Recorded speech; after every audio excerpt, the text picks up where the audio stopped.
Hey, good afternoon, guys. Today's my midday, but I'm a little bit earlier than I normally wanted to be, but I wanted to share a few things with you guys that have already kind of triggered me here. When you walk, you do a lot of thinking, and there's one thing in particular. There's a moment. This journey is about called pointing a thumb, and sometimes there's illustrations of it that are so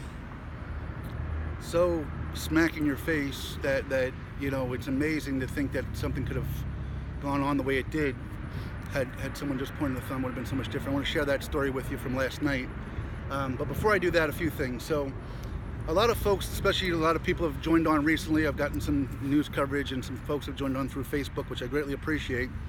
But I wanted to let you all know a couple of other things too. So there's other ways of reaching out to me or sharing things with the journey. There's a website which was designed for me, which is really the go-to place because you can move to Facebook, YouTube, Instagram from there. And that's pttjourney.com. And on there, my friend Toby's got clips and videos and the backstory and everything else that's going on kind of with the journey. So I use that as kind of the main page and kind of branch off of there. So if you're just using Facebook, you might find a lot of information there, how to get the shirts. Some people ask me, how can I buy one of your shirts? They're on there as well. Also, if you don't want to do, a lot of people don't like Facebook. I was never a big Facebook guy. You can just go onto YouTube and go to www.youtube.com and then search Point the Thumb Journey, and all my videos just like this one are on there every day. You might not see some pictures I send of my trip, but you'll hear the content, and you can go back to June and learn a little bit about who I am and why I'm doing what I'm doing, and like, dislike, agree, disagree, any of that stuff. So I wanted to talk about that, and I want to talk real quickly about well, I may use some vulgar language later. I'll talk about 3 other things, but I want to touch on this Point the Thumb incident that I heard about last night, which was really, to me, very sad. So yesterday I had the complete, and I truly mean complete, pleasure of meeting an amazing couple, married 59 years, Carol and Harry.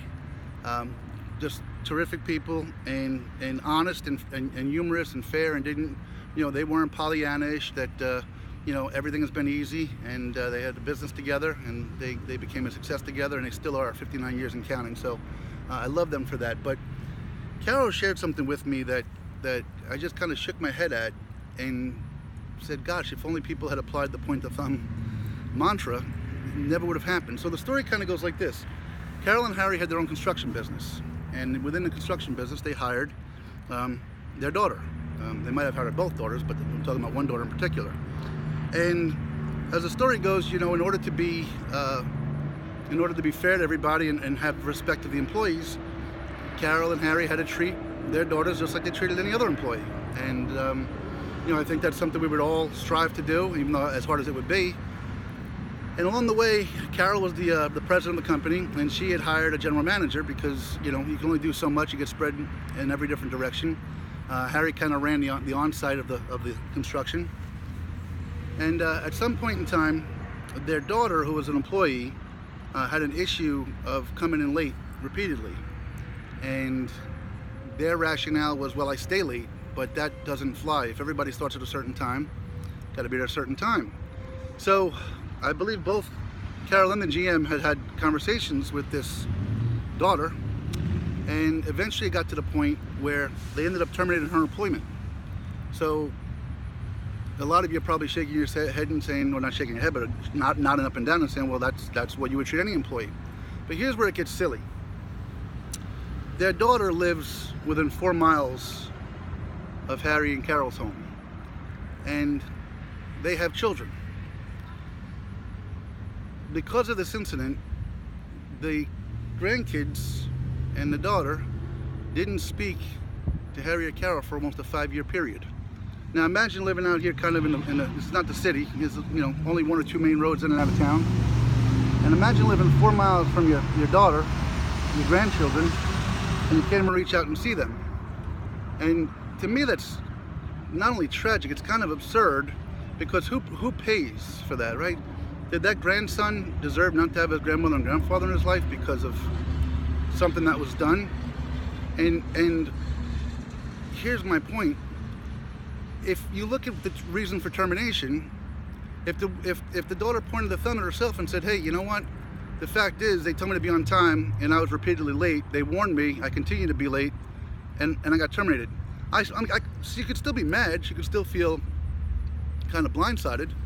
But at the end of the day, if she would just to point the thumb first and say, well, in all fairness, I kind of created this myself. Again, still maybe harbor some bitterness, but talk it out.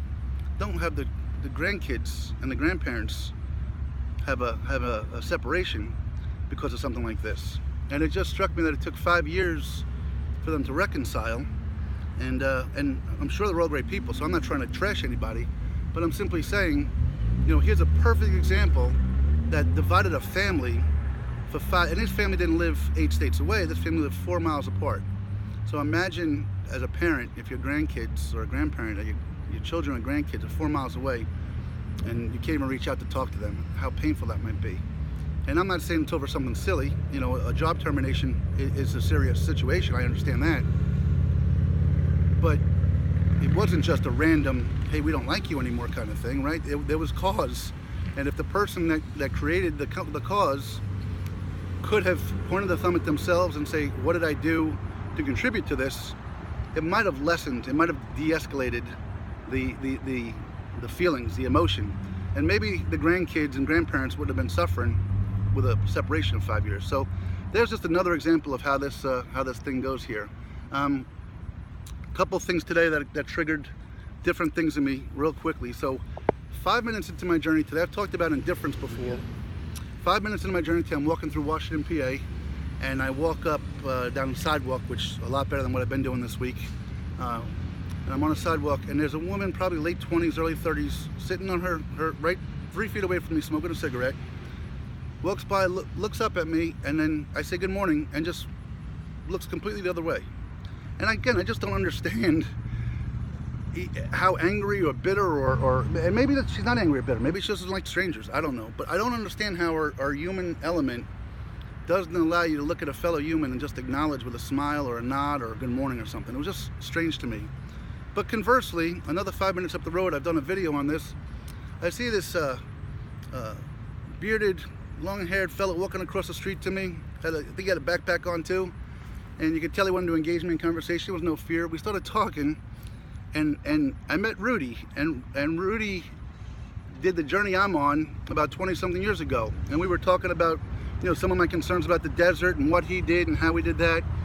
But he kind of basically has a view on life that kind of, you know, sent him off the way I got sent off. He was kind of burned out and beaten up by folks, and he found some scripture, and basically he said, look, you know, everybody, Jesus walked, and everybody seemed to walk in the Bible. You know, maybe I need to walk. And he went out there looking for himself, and great guy. You know, we only spent 10 or 15 minutes, complete strangers that hadn't known each other earlier, talking on the sidewalk. I took a little video. I said, look, Rudy, you know, these people are tired of hearing me talk. I'm going to put the camera on you. Give me 5 minutes, whatever you want to say, just feel free, let it rip. And I thought that was, you know, really cool. So 5 minutes after being completely ignored by somebody for, you know, no reason, was my meeting with Rudy. And so that kind of refreshed me and got me going. And then I thought there was another interesting kind of, the way I think, situation. So I'm walking uphill, probably only about a couple miles from where I am right now. And there's an African-American gentleman walking the other way. And he looks at me and smiles. I look at him and smile. Good morning, how are you? Just a simple exchange. And it made me start to wonder, you know, I know racism exists, and people are certainly entitled to their thoughts. But I just, and here's where I'm going to get a little vulgar. So if you've got kids, you don't want to hear a cuss word, I apologize. But it's just the way I think. So, you know, I've always said there's two kinds of people in the world. There's assholes and there's non-assholes. And you know what? Assholes come in every shape, size, color, religion. And I don't live in a world of kumbaya and I want everybody to love everybody. That's not what I'm saying. I do want us to all treat each other with respect and dignity.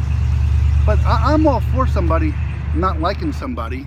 My only point is, don't like them for the character or the person or their actions. Don't dislike somebody before you even get there because of the color of the skin or the religious outfit they're wearing or something along those lines. So it got me to thinking. Here was kind of, I like to put things into analogies. So here was kind of the analogy I used. Imagine if tomorrow something happened where I got a job transfer. Well, I can't get a job transfer, I don't have a job.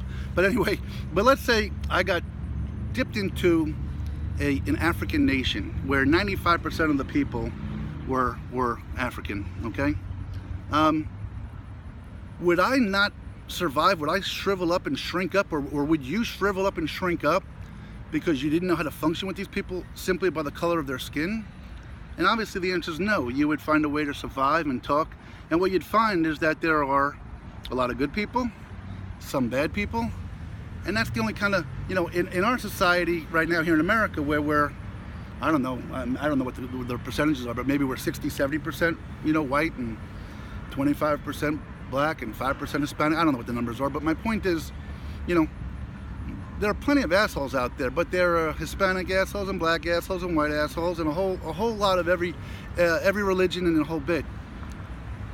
Please go ahead and dislike whoever you want to dislike, but dislike them for something of substance. Dislike them for a reason. Don't dislike somebody simply upon appearance. And that's kind of the message I had. So I had this analogy of just, if I got dropped off in the middle of Africa tomorrow, you know, would I survive, or how would I treat those folks? And I know I would, because I kind of like people. At least I like to talk to them, if you haven't noticed. But how would other people? How are other people that fear someone of color, or if you're someone of color, if you're a white person, how would you react if you were dropped in that situation? I promise you'd find a way to survive, because that's our instinct. So those are the few things for today. I've got a little ways to go yet to get to Wheeling, West Virginia. I'll be on my way. I'm sorry this was a little bit earlier than usual. I also want to give a shout out. I stopped in Bob Evans to kind of get a soda real quick and go to the bathroom. That's a good thing. Clearly I've been hydrating properly, because I'm going to the bathroom by 11 o'clock in the morning. And the first few days I didn't pee till 11 o'clock at night, so I clearly wasn't hydrating properly. But I met a terrific young lady named Susan. She talked to me a little bit about her daughter. I shared my journey. And when people hear the story, some just, you know, glass over and have no interest, and some really are interested in it. And she was one of those people that just seemed to be so supportive of it. And so, Susan, thank you, love you, much respect. All right, guys, take care. Kira, Grace, Landon, if you hear this, don't use the words I used earlier. I apologize, but I do love you guys. Have a great day, and I'll see you tonight. Bye-bye.